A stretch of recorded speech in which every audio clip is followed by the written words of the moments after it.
Wrestling to the Max, Smackdown Review.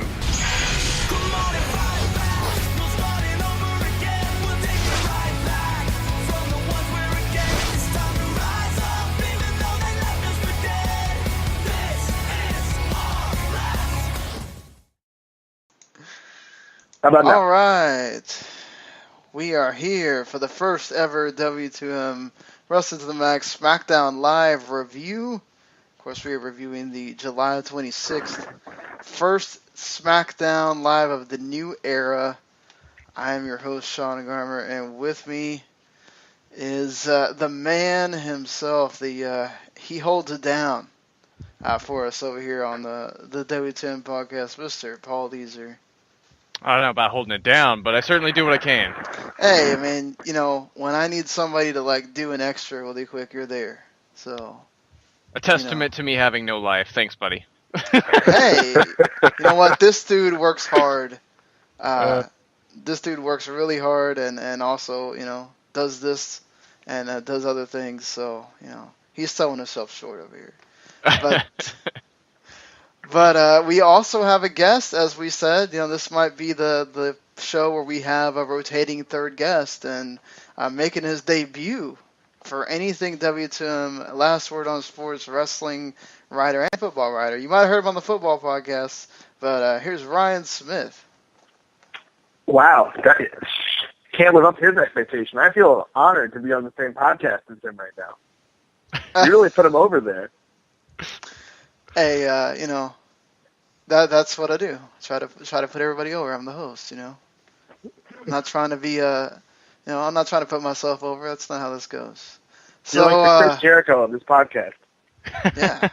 Drink it in, man. Well, Chris Jericho is not on the show. Of course, he's on the Raw brand. But on this show, they started off very, in a different way. We got to see Daniel Bryan and Shane McMahon go from the backstage area through Gorilla all the way out to the crowd, almost kind of like Rock at WrestleMania 20. And then they brought out the roster, very similar to what they did on Raw. And they already announced before the show that there was going to be a number one contenders match, but they did not announce what it was going to be, per se. And then they kind of announced a six-pack challenge, announced 5 participants. AJ Styles, John Cena, Bray Wyatt, Baron Corbin, and Dolph Ziggler, and then said that there will be a 6th person in this almost everybody else battle royal. I'm not the biggest fan of battle royals, so this did not hit the chord with me as far as starting off a show the greatest. It had a lot of tag teams. Because this roster is very much lacking depth. But I mean, what do you guys think? This is how you start off start off SmackDown compared to the Raw from the previous night. Well, to be honest, do you want to go first? Yeah, go ahead. Yeah. Okay. Well, to be honest, I kind of felt like they made this big deal out of it not being about the GMs, and then we kind of got the GMs. And they go out, and the first thing that happens is they're all chanting yes, and they start chanting Shane O'Mac. So I thought that was a little backwards. But I agree about Battle Royals. I think they're kind of lazy. I mean, obviously they couldn't do the same thing they did on Raw, but, it was just kind of, I think what makes the Royal Rumble such a great Battle Royal is that you have all the surprise entrants, and there's such a big, I guess actually the prize is the same, but, it lacked it, especially when you look in there and it's like Breezango and the Ascension. It's just kind of, I don't know. And then you get Apollo Crews out of it, which was a nice surprise for them to push the young guy, but man, I don't know. It just, compared to how Raw started, it just kind of, it didn't measure up. So I've been saying this since the draft. I've been saying it in the thread we had going for SmackDown over on our W2M Facebook page, which is a shameless plug, I know, but SmackDown coming out of the draft, you could tell SmackDown was missing a lot of key parts. Their women's division is lacking depth. Their main division is lacking depth. Their tag division is lacking depth. But out of all of these people, they have to make something out of them. And SmackDown has a long road to go to making people care about a lot of these people.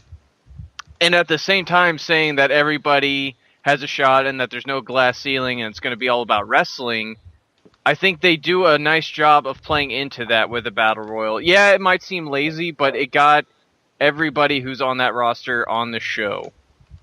And I honestly didn't mind the Battle Royal. It was what you normally get out of a Battle Royal. The only two things you're missing is American Alpha, which they've saved for a debut next week, and The Miz, who really probably should have been in this because it probably would have done him more favors than what Mr. Randy Orton did for him. For sure. Well, and I think that's also very contradictory to what they did on Raw, where Rusev, U.S. champion, he got a spot in that Fatal 4-Way. Yeah, he did. True. I mean, it's certainly on Raw they seem to value the secondary title. On this show, it was almost like, once again, we have to bastardize the IC title for some reason. Yeah. Well, I don't know. I hold off on that because on Raw, Finn Balor is the one who pinned Rusev.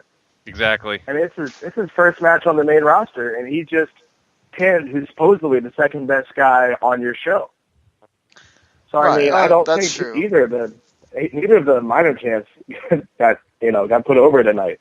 The Miz I guess this week. Well, but Rusev at least got to look better in that Fatal 4-Way match than Miz did. That's true. Very true. That's true. But I also think that that's kind of what makes The Miz such a great heel IC champion is that he's not that great. Is that he could lose any week to anybody. I think Rusev is held at a much higher level than The Miz is as far as credibility is concerned. That's true. Miz is... Yeah, go ahead.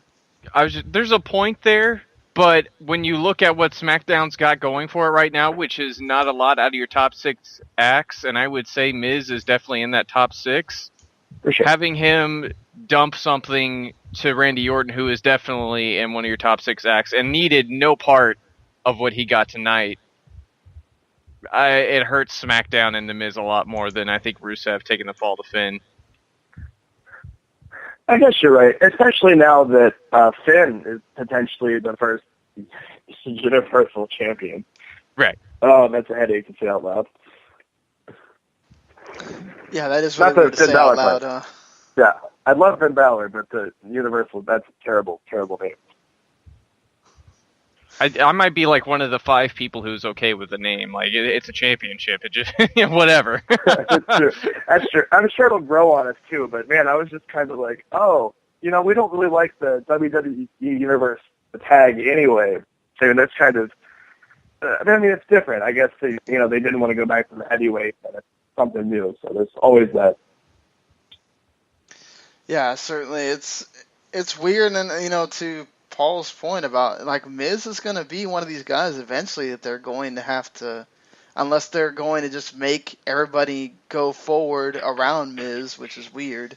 But, like, there was a point where Miz was a main event guy, and you could still sort of rely on him as a upper mid-card guy, a guy that can carry something if you allow it, and it's just really weird to see them just go, okay, well, this is supposed to be a land of differences, a land of opportunity, and, we're just treating the IC title and Miz like we did.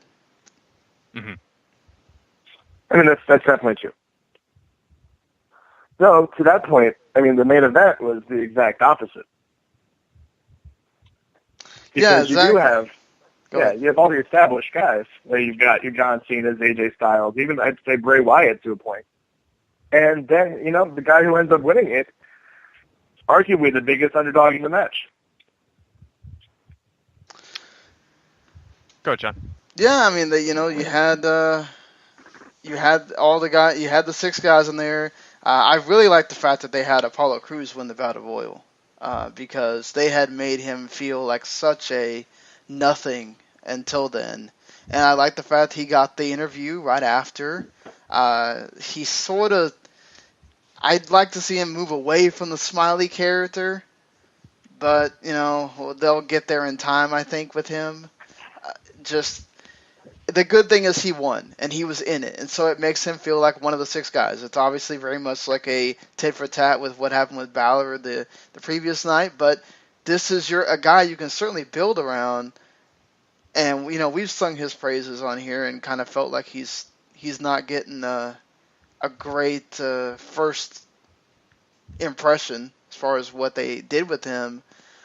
And what kind of sucked too is for me, if there was anybody that needed one of those promos that they allowed these guys to do, which I thought were great, also, it was Apollo Crews, because there's a little bit part in that main event where JBL actually tells Apollo's story, and it would have been a lot nicer to hear it from him. Very Definitely. true. And he's absolutely been underutilized. I mean, has he even drafted on the show? I think he drafted like late in the network part. I think yeah, he you're was. right. Yeah. I mean, Yeah, because I think even a great Ascension talent. went above him or something. It was crazy. Oh boy.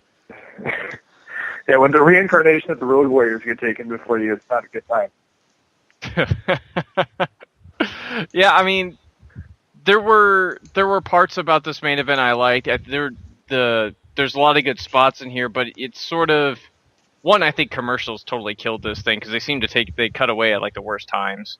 But you have your established guys in Cena and Styles, and as you say, Bray to a point. Dolph Ziggler has been diddled around with for the last couple of years, and then you have Baron and Apollo sort of repping that new era thing.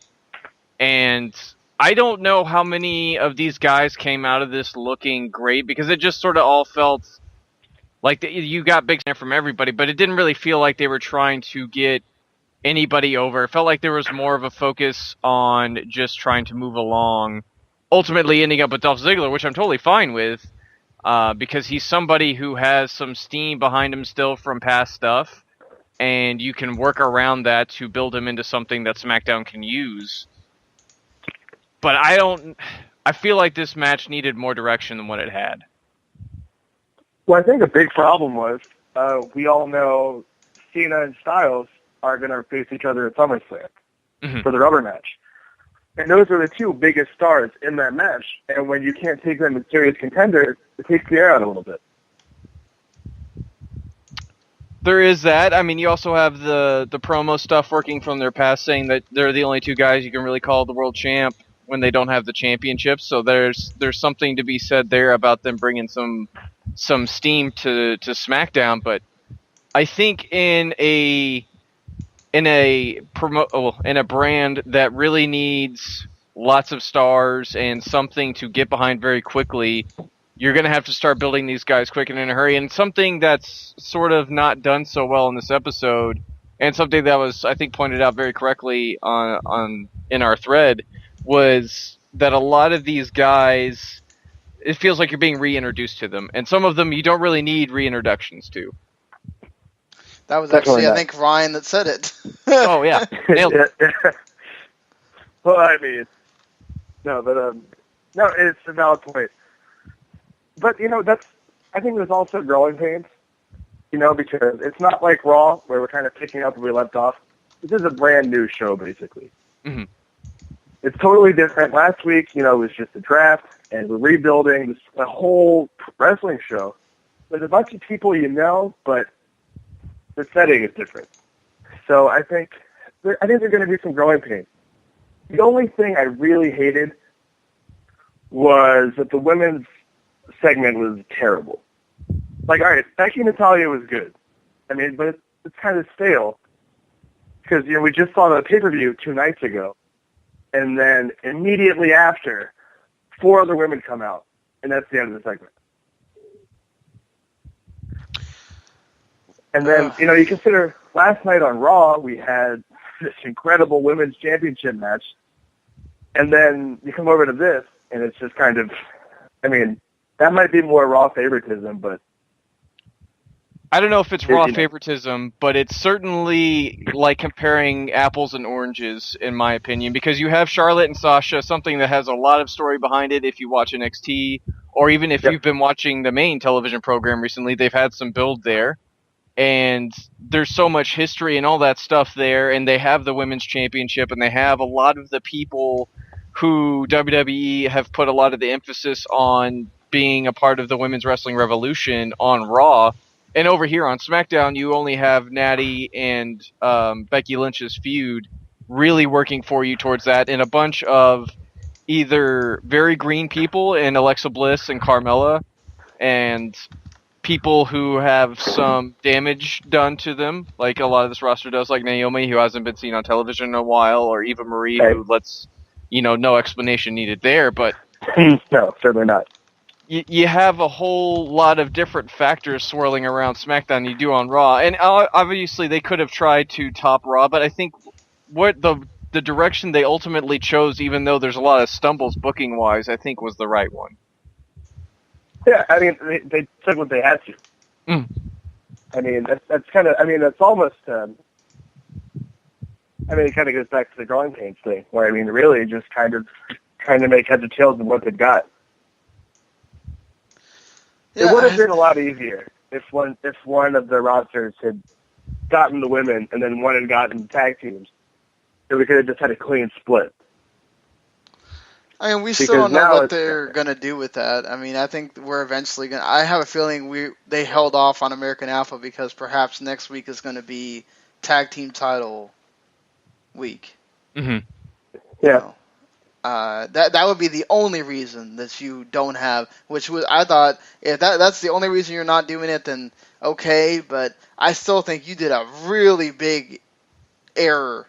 And that is it's very much like Finn on Raw. This was your hottest act that you had drafted to your show. No offense to the two women, but this was your hottest act you had drafted to the show. You just announced something we haven't talked about yet. Shelton Benjamin at 41 is coming back. Yep. And of course, he is very well known for being Kurt Angle, part of Team Angle and all that stuff, and that's something that American Alpha are compared to, and you do not have them debut on here, even if it's a squash. You needed to see them, and you needed to have them throw some fire onto the show, which is something that was lacking. Yeah, that's true. I mean, do you guys think that maybe we will get something about a SmackDown Tag Team title here before SummerSlam, or? I think we have to. And there's too many tag teams on the show for there not to be. Mm-hmm. Especially Battle Royal. Huh? Yeah, I mean, you have Breezango and Usos highlighted at Battleground in the pre-show, and you have some of that carry over into the Battle Royal. So I'm sure that's something that's going to be percolating throughout that. You have American Alpha coming in. I mean, really, after what they did with the women earlier, I think it's pretty quick. You very much need to address a women's title situation, too. Even though it may not be as strong as division as the one you have on Raw, they need something, and especially a title to compete for. Even if it's just a tournament to build feuds and stuff, you need something there. Absolutely. Yeah, I mean, I don't know that they have enough to do a tournament. I mean, I guess now with the Hype Bros, you have at least 6. Mm-hmm. So I guess you could do a mini tournament there. I think you could easily do what they've been doing, and then you just crown the champion at SummerSlam or whatever it is that they want to do with that. I still think you could have made it a big deal. You could have announced, like, next week we're going to do something about a SmackDown Tag Team title and have American Alpha debut as sort of the, like, standard bearers for that. They could have done a lot of things. They could have done a lot more with that women's segment you guys were talking about, just other than Eva Marie's entrance, just owning the entire thing. Which, I mean, I'm sorry, but I want an announcer to announce my entrance every time like that. That was amazing.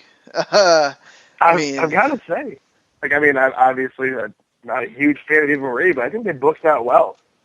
Like, make her the over-the-top, ridiculous heel. People want to hate her. So, basically, I'm sure someone said this, like the female Roman Reigns. Yeah, I mean, at first you thought it was going to be Dana Brooke, but, Eva Marie is the one getting all the boos. Why not?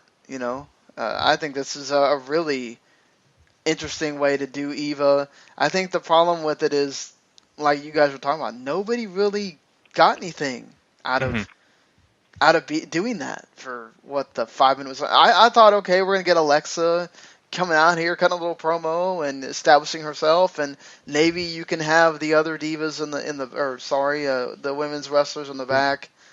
It's so hard not to say that when they've conditioned you to say that for so many years.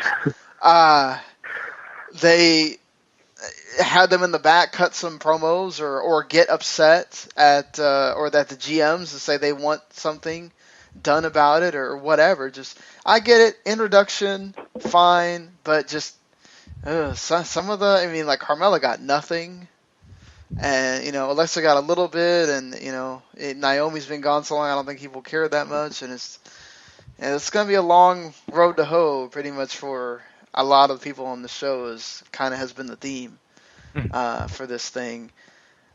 I didn't get to touch on the whole thing with the main event, and I know we're going around even more than we usually do here, but the thing with Ziggler, I don't have a problem with him, and I think you have to establish people, because, man, looking at this roster, I'm a little bit scared when you get to Backlash. Like, I'm scared about some of these matches we're gonna have to watch. Of who could be sitting here giving us not only a pre-show match, but just your undercard. What that's going to get filled with. If you don't establish some of these guys that were previous main event talent into main event talent again, when you have them in a second, third from the top match, people aren't going to care. You don't want people only caring about whatever Dean Ambrose is doing or whoever your champion is, and then nothing else. Mm-hmm.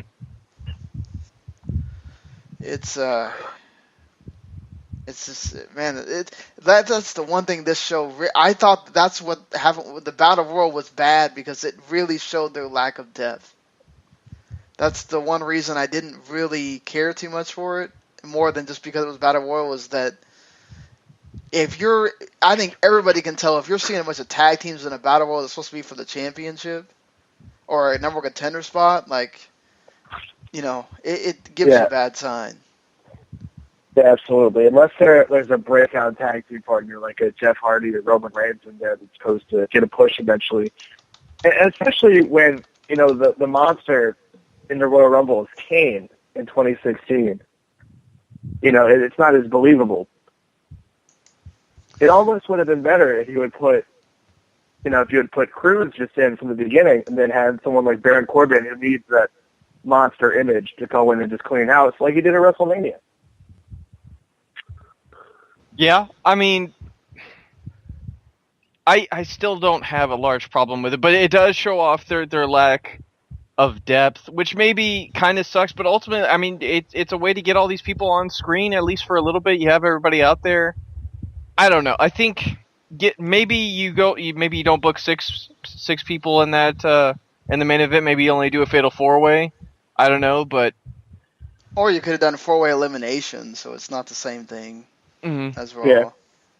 Yeah, I just certainly I still like the 6 guys I had in the main event, though. Those are probably your guys that, one, are going to be at the top of the roster, that they're guys you're going to build on, and guys you may have to leave behind at some point, but so there's enough in there to where you need to build around. I mean, the biggest stain on the show was the treatment of The Miz, honestly, but I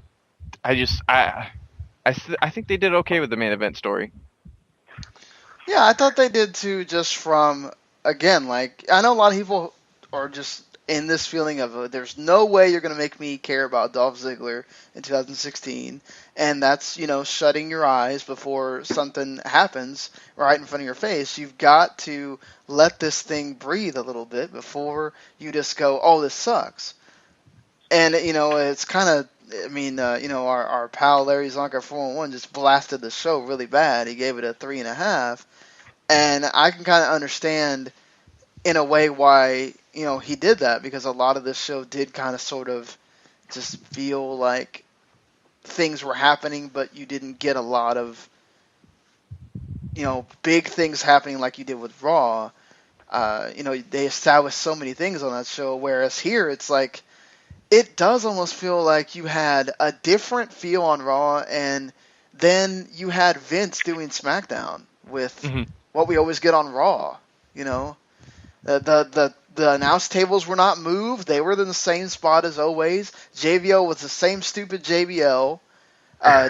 David Otunga was, doing that stupid thing, bantering back with JBL, and they were all both talking over Morrow. I mean, like, if I'm watching SmackDown, I'm watching Morrow. I don't care about the other two guys. Like, it's just, and it's almost like Vince took the I don't know how you felt, guys, but I almost felt like, and I think somebody pointed this out in the thread, like, there was times where I almost felt like Vince is just trying to make Morrow into Cole. And it bugs me. So conversely, I felt like Michael Cole on Raw with Corey Graves, and kind of Corey Graves there, was able to almost just call the match. Michael Cole didn't feel as bad when he didn't have to babysit JBL. It still felt like they were calling the match. It didn't turn into a social media plug, or it didn't turn into all three of them. Yeah, exactly. It didn't turn into any of that. So ultimate. I mean, yeah, there's some Cole-isms in there, but Morrow still calls the match, and Otunga. I honestly thought Otunga was quiet. He only popped in here and there. He was the Byron Saxton. Yeah. Which, I mean, honestly, I don't know if you need Byron and David Otunga on the announce teams, because they don't add a whole lot. They're there for the. We care about black people. I don't want to sound like that, but I think we all know why they're there. Honestly, I feel like they could have honestly put Renee Young on the table, and it would have been better. I mean, she's called matches before, got in NXT, and she was fine. I mean, she did better than. I mean, just because I think the only thing Otunga said tonight was that Zack Ryder has a knack for winning big matches, which was a little confusing.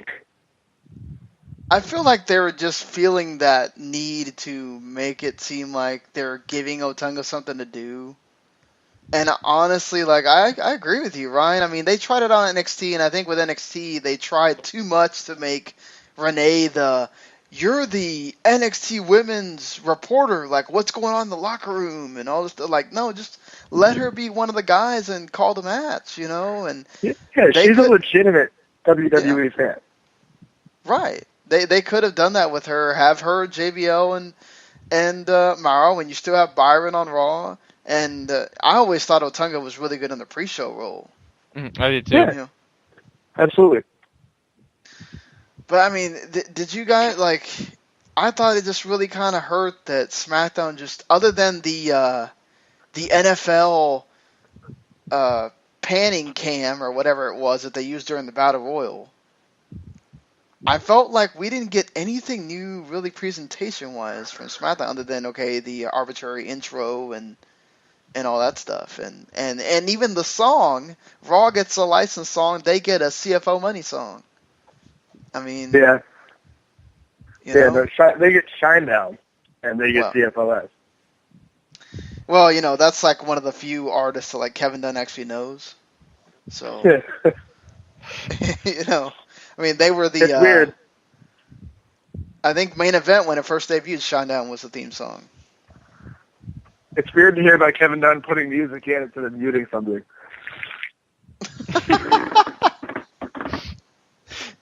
Yeah. At least they didn't have the shaky cam. Shot there. Yeah, no, that's true. But, I mean, you guys have mentioned it. Randy Orton, The Miz, less than 5 minutes. I'll give Randy Orton, at least he sold the damage to the chest or the ribs or whatever for a long time, or I don't know if it was a shoulder or whatever it was, before hitting the second RKO. But my God, that did not make Miz look good at all. No. I actually think he might have sold the shoulder a little too hard. They had to mute him for a second. Oh, he always does that. Shoulder. I know, but it's just... God, Randy. He pulls a ghetto from New Japan, Paul, and just likes to curse, too. Yeah, he sure does. It's one of the few things I love about Randy, honestly. Just because whenever he doesn't feel like he has a microphone in his hand, he will say whatever the hell he wants, and it's pretty funny most of the time. Yeah. I did not like the match. Miz dominates maybe for 4 minutes. RKO number 1. Randy decides to go in the corner and have himself a good guffaw, and then comes back and hits another one, and that's it. And that's super lame. I will say Miz TV I was okay with. Him interviewing himself was pretty funny. Yeah, it was solid. And Maurice is never difficult to enjoy her talent. Such a great talker on the mic. Certainly, certainly that, and easy on the eyes and all that good stuff for what? her. But no, I wasn't even thinking about that. I was thinking of her as a professional. Huh. Yeah, I mean, but the stuff she wears, she obviously knows what she wants to accentuate at all times. There. Yeah. You might be trying to be professional. She's certainly showing you her professional assets, if you will. Yes. I mean, she's definitely an asset to the company. That's true. Asset to Miz as well. She's made Miz so much better. Mm-hmm. Like I hate the Miz, but I respect him a little more. Yeah, certainly. Cannot disagree there. I mean, I know you guys touched on it, but I thought Becky and Natalya was okay. I thought it was the match at Battleground was better, but you get which it should be. You're right about that. It should be. I mean, but it just kind of felt stale. It's like, why are they still fighting? I mean, I guess the babyface had to go over, but and that's the thing too. Like, I thought maybe they might do the sort of what they did with Sasha and Charlotte or something, or just maybe you just killed AJ and Cena here on SmackDown and let AJ and Dean be your first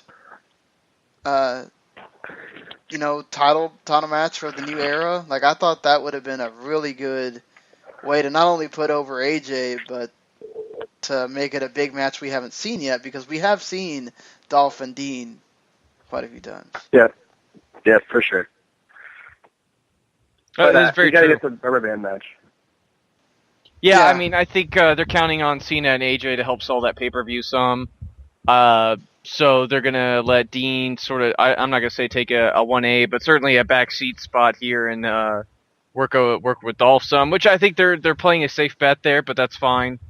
I'm with you on Becky and Natty. I thought their match was fine. It was a little bit more than I thought, but I think Natty getting the win at Battleground kept the feud going, and like I said, it carried something over to SmackDown, which I think the show needed, because it did feel like, oh, hey, here's something that you've been familiar with this week, and it's not a whole new world. It's a new world, but it's not a whole new world. Yeah, it's easing people in. Mm-hmm. And this is where I think... here's the thing. Go ahead. Go ahead. Here's the thing. I mean, as we said before, Raw is still Raw. I mean, it's still got everything on there that's the same. All the changes that made on Raw were cool changes. Like, the announce table moved, and, like, the sound was kind of different, and there's red ropes again. It just kind of, there's little cool adjustments. And on SmackDown, it really is, like, I think we have to wait a few episodes before we can really, I don't think it's fair to compare the two, honestly. I agree with you on that point, simply based on how the drafts work it out. Like I said earlier, SmackDown got a lot of guys who a lot of people haven't been caring about. And when you look over at Raw, they got a ton of the hot acts. They got Kevin Owens, they got Sami Zayn, they got Seth Rollins, they got Rusev, who has been pretty solid since he's been given the championship back to him. They got the New Day. They have all these people over there who have all the hotness behind them. And then you got Dean and AJ for the hardcores over on SmackDown, and then you got Randy and Cena for everybody else, and it's sort of a pick 'em after that, whether you're into them or not. So a lot more work on SmackDown. I think that's what makes it the much more interesting show, honestly, is they have to do so much more work over there. Raw, it's the table's set, they just have to set it right, and that's a Herculean task for WWE in it of itself, but there's a larger one over here on the Blue brand. For sure. And we shouldn't take away from how good Raw was. I mean, it was exceptionally good. But the question becomes, can they really do that consistently? Mm.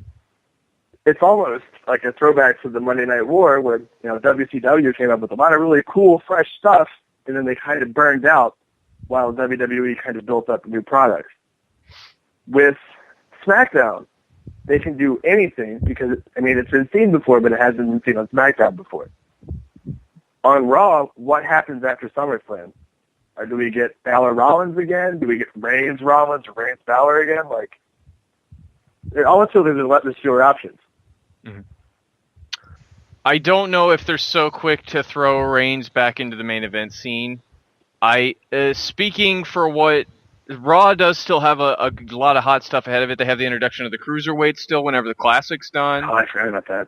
Yeah, they have the women's wrestling scene right now, which can be super hot, and you have a lot building there with Nia coming up, and obviously the Sasha Charlotte feud is going to last for a little while. So you have a lot cooking over there, and you have pretty much ingredients and the chefs waiting in the kitchen over on SmackDown. That's true. I guess. That's very true. Yeah, and it's when that's why I've said it many times ever since the draft. Like, Bayley has to wind up on SmackDown, and I think even if that means Nikki Bella is coming too, because Nikki Bella has always said herself she's only gonna do part-time. So I think you need both her and Bayley, and Bayley and Becky are the two women that hold that division down. And you need to have, two of the horsewomen on one and two of the horsewomen on the other. I think if you have three over on Raw, you're really tipping the scales too much. And, and we haven't talked about what did you guys think of I love the fact that Heath Slater got a little bit to show personality, but then he obviously it was a comedy segment for Rhino to debut on the main roster. He recently come back to NXT. A lot bigger than the first time when he was really in shape. But what do you guys think of Rhino debuting? We'd heard about him. And then the Shelton vignette basically showing he's coming soon. 41 obviously had a much better year in Noah last year than he's had in his previous time away from WWE. What do you think Shelton brings? I think it's a bit of a nostalgia act, first of all, because, people remember when he was there before, and he's a lot of fun to watch. He was Invader, right, in Japan? Sort of. Kind of. That was like, but I think it's different. I think Rhino's kind of the same way, where it's a bit of a nostalgia bit. Personally, I loved the Heath Slater thing. I thought it was hilarious. People love to get annoyed by Heath Slater and to watch him get beat up. That's been his gimmick since the Nexus would. Yeah, that's how he's been drawing his paycheck for at least the last 4 years. The Raw 1000 lead up, of course, was probably him at the hottest in that role. But I'm with you. He got to show off who he was. He got to really. I feel like I won't say be himself, but he certainly got to get a good chunk of time dedicated to him. And he might have flubbed here and there on the promo, but he was entertaining overall. He got the crowd behind him for a little bit, and then Rhino ran him right the hell over, and that's okay with me. Yeah, I think that's how people like it. Hashtag beat up Heath Slater. Yeah. Yeah, it works. I hope he shows up on both shows. I look forward to watching people beat up Heath Slater. That could be a fun way to introduce new people. Yeah, it's true. Maybe not every week or something, but like once a month. We still know where MVP is. So maybe he comes in and beats up Heath Slater too. Exactly. That's kind of like how whenever they bring back, like whenever Jericho comes back or The Rock comes back, they're like, we have a former champion who's also has Hollywood success, and they bring out the Miz first. It would be like that, except it'd be Heath Slater. I like it. Yeah. All right, book it, friends. I mean, I'm glad you're getting some solid mid card depth. I think both with Shelton and Rhino. It's gonna be interesting to see what Shelton still has right now. If he's gonna be motivated to come back and be really bringing things in. I like the pick. Too bad Charlie Haas is retired because you could have a American Alpha World's Greatest Tag Team match. That could book itself. We can't rule out Kurt Angle. Like, we can't rule him out. I mean, he says he wants to come back. He said the issue's been that Triple H has said no every time. Well, and he is not taking any more bookings for 2016. So I mean, there's a chance, and that'd be a huge win for SmackDown. Because he probably wouldn't wrestle every week, but I mean, probably like a pay-per-view kind of thing. They could have their Brock Lesnar, basically. Yeah, exactly. And people would pop for Kurt Angle every time.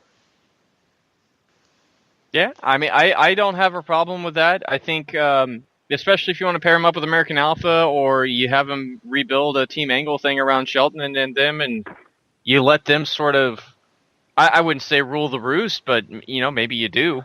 Hey, you can make a faction, like an Olympian faction. Yeah, I mean, that is an option. I don't know how much... I mean, certainly Kurt Angle brings something to the table, but I don't know if that's somebody you want to bank on for a long period of time, just with how badly beat up his body is. But yeah, I mean, everything else, I mean, there's a lot of options. I mean, the door is wide open. I think that's what's so great here is you have a lot of options, not only with people down in NXT, these free agents that they're bringing in. There's a lot to work with here on SmackDown. Yeah, absolutely. There's potential. I mean, that's what's fun about SmackDown. There is potential. And I think there are guys like Dolph Ziggler and Bray Wyatt who have been underutilized. So we're going to catch the second win. Yeah, that's hopefully. I really hope Bray gets really flourish here because he deserves it. I mean, he's been on that whatever the hell. He's been on that precipice. Yes. Precipice. See, I can't say words. He's been on that precipice of things for a while, and he deserves it. I really hope he gets to have that moment for himself. And how'd you like that hoodie and everything is wearing? He looked like the coolest guy in the room. And he did. He looked like the guy who works at the record store. Like when you were a teenager, you thought he was the coolest dude ever, but it's actually kind of lame. That's kind of what I got off of. Looked like he had been watching some Ministry Days Undertaker stuff. Yeah. For sure. He's going to start talking about the higher power, man. Finally, the reveal of Sister Abigail, the higher power. Since you don't actually see her. Yeah, no. It's actually going to be Santina. No, you know what I've learned? In WWE, whenever there's a cool angle, it's either going to be Vince McMahon the whole time or Hornswoggle the whole time. And Sister Abigail is actually going to be Hornswoggle, like in a dress. Well, they're going to have to re-sign him because he debuted in Chikara this past weekend. He does. He's going to be a dress, totally different thing.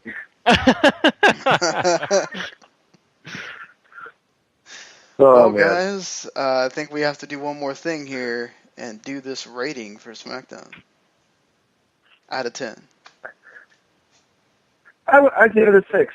It's the first episode. They had a lot to cover in 2 hours. It could have been better, but I thought they did okay. Ultimately, I think they made some right choices, and it was just surrounded by some pretty poor booking. I don't have a problem with a few of the things they did. I do have a problem with the treatment of The Miz. I do have a problem with the way that women's segment eventually shook out. I'm going to give it a 5. I did enjoy myself for the 2 hours. It went by pretty smoothly, and maybe that's just because I'm used to, 3-hour Raws or something like that. But I didn't hate this episode, but I didn't love it either, I was going to go exactly with you there with a 5. They've really got to coordinate these commercials better. Oh, yeah. They took you out of almost everything on this show sometimes with these commercials. They came just like what you said, Paul, just at the completely wrong time.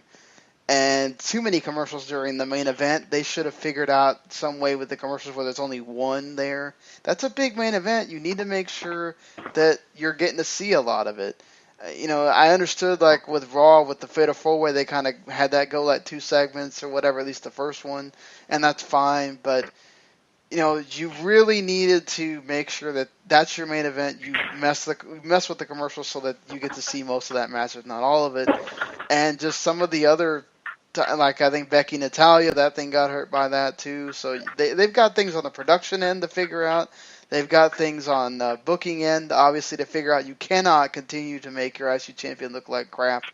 There was anybody Randy Orton could have squashed if they wanted to do that, which Randy Orton doesn't need to have squash matches at this point. He's Randy freaking Orton. Like, he doesn't need to wrestle at all. Chris Jericho. Yeah. He just RKO'd Chris Jericho, who is a much more legitimate, opponent technically, kayfabe, than The Miz is. Like, he doesn't need The Miz to put him over. Too true. No, he doesn't. He could have just talked the entire build-up to Brock, because Brock ain't wrestling nobody in the build-up, so what does Randy Orton need to do that for? Just weird. That was like a really bad mark on the show. Mm-hmm. And you know what? I love Daniel Bryan and everything, but they are really like pushing that on the show between him and Shane. Like, why do we have to hit their music again at the end and all that? Like, just it seems like we're doing almost the opposite of everything Daniel Bryan said. They took that and put it on Raw, and then they did the opposite for SmackDown. Which may have been by design. Maybe trying to, make the B show feel very B show. Raw's rating did go up, so it's gonna be interesting to see what this rating is if it drops from that 3.1 that it had last week. But Ryan, just want to say thank you for helping us out last minute here, man. Hey, no problem. Thanks for having me on. Well, you're welcome back at any time. We're gonna be doing this kind of rotating thing. Here and there for the SmackDown reviews, so if you are around more on Tuesdays, Hey, absolutely. Shoot me a message and I'll come on. All right. Well, okay. That'll do it for the SmackDown review of Wrestling to the Max on this one. Hopefully you'll join us again next week when hopefully that SmackDown will be better. As they go into the lead up to SummerSlam. We will, of course, be back on Thursday with now it looks like a much bigger show. We're going to try to actually accomplish what we were going to do on Monday on the Tuesday morning show, which we are going to review the Dragon Gate Kobe World show with Tom Reese. We'll also be doing another G1 extra. If we don't do one on Wednesday for Night 6, we'll definitely do one on Thursday for covering night 6 and 7 of the G1 as that continues to mosey along. And we will also be there talking about just whatever's been going on in the news, which I'm sure between Wednesday and Thursday there will be some. And the Cruiserweight Classic and NXT and TNA, so plenty to discuss on there. And, of course, check out that W2M Network where you can get the rest of our podcasts that we do. Video Games to the Max should be coming back tomorrow. Talking about the big rumor about Nintendo NX finally. We might actually get to know what it is. Still a rumor, though, so who knows. But interesting on that end. And, of course, the football show will be back on Thursday doing the AFC East this time. So we should have plenty to talk about. Of course, Randy will get to talk about his Jets. And, join us on Friday morning again for another Wrestle the Max Part 2, Episode 205. Until then, see you later, everybody. Bye, guys. See you.